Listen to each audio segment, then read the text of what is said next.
With a filmography of over 50 films and a career spanning from 1927 to 1962, Yasujiro Ozu was remarkably consistent with his themes and style presented in his movies. While most of his films from after World War II focus on a middle-upper-class Japanese family, his pre-war films tend to fit into a genre known as shomingeki, which featured lower-middle-class Japanese. This is true for Ozu's 1934 film A Story of Floating Weeds, a melodramatic silent film about a troupe of traveling actors, a father, the head, whose son believes him to be his uncle. When the father, named Kihachi, and his troupe come to the town where the son and mother live, one of the actors, Kihachi's mistress, schemes to reveal his true identity to the son. Two methods of storytelling struck me in A Story of Floating Weeds, namely the cutaway and the reaction shot. A cutaway is a shot that deviates from the central action of a scene to direct our attention elsewhere, or, as Ozu does again and again, provide a cushion to help the audience process the emotions of his conflicted characters. A talked-about example is the vase shot in his 1949 movie Late Spring. We see the daughter in hopeful dread of getting married and leaving her father's side, suddenly cutting away to a lone vase, and back to the daughter. The shot seems misplaced, but in this moment we, the audience, are forced to stare and ponder with her, and feel the emotion of the character shift in a quick beat. Merely two cuts. Alexander Jacobi and Donald Ritchie refer to one of these cutaways as a pillow shot. YouTuber NerdWriter1 actually explains this in great detail with his video essay.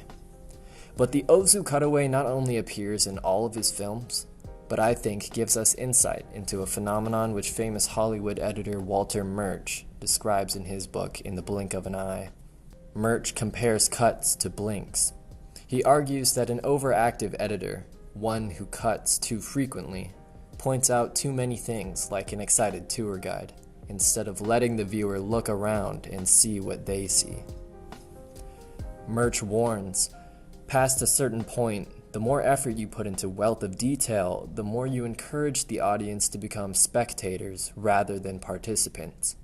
Ozu avoids both of these mistakes, both allowing the audience to roam the room and to create their own emotional meaning. The real bread and butter of Murch's argument is that cuts in film mirror the human tendency to blink when an emotion suddenly springs up from within us. After all, cuts theoretically shouldn't work at all. They are, in essence, a disruption of one's entire field of view, something we do not experience with our own eyes. And yet, cuts somehow work.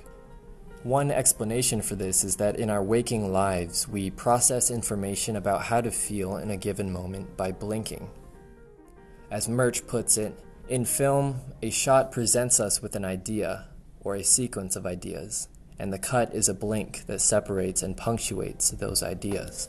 In the same way that a person blinks when they genuinely have a thought or when they're getting bored of listening, cuts in Hollywood editing often occur on the precise frame that the actor blinked. The cut signals a subtle, subconscious change of pace. Yet, over 3 decades before Murch began editing, Ozu and his editor likewise understood these principles in A Story of Floating Weeds. In his book entitled Ozu, author Donald Ritchie highlights the son's bicycle in Floating Weeds as an object of transition. The character makes his first introduction on the bike. Later, he parts from his love interest, and we cut to the bicycle before moving on to the next scene of the boy and his mother. The device appears again after a scene in the house, then the cutaway, then the young lovers by the railway track, again after the couple runs off, and finally at the end of the film. Ozu utilized another shot, the reaction shot, to similar effect. It was Ozu's most common type of shot, with the actors facing straight into the lens of the camera. It's important to note, Ozu did not invent this shot. It can be found in most early American silent films, and came from the theater.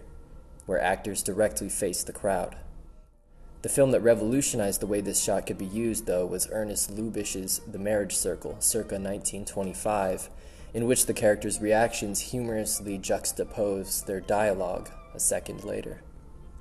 The plot of A Story of Floating Weeds was actually based on George Fitzmaurice's popular 1928 film, The Barker, about a traveling carnival. However, Ozu's reaction shots here feel less corny than unexpected and lifelike. Take this scene 36.5 minutes into the film, for example. When his mistress, played by Emiko Yagumo, attempts to speak with his son, Kihachi drags the actress outside. Ozu lingers on this long shot of the home. Then he cuts to this.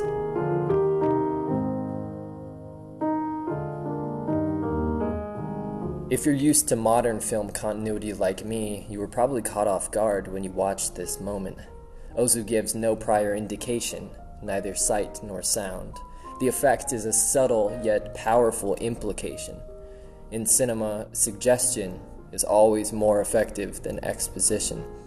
Perhaps the reason Ozu's reaction shots feel so real lies in the use of a Japanese concept called endo, which essentially means reserve or constraint.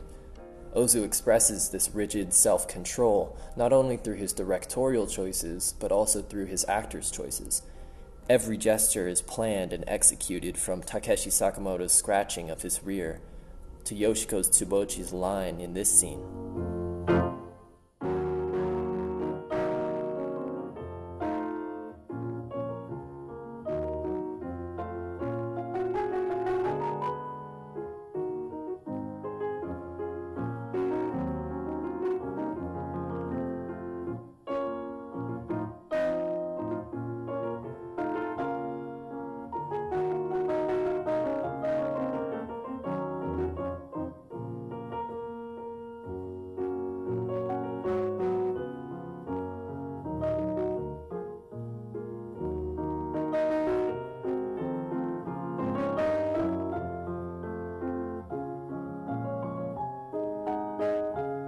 This creates a sense that the characters themselves are in firm control of their own actions.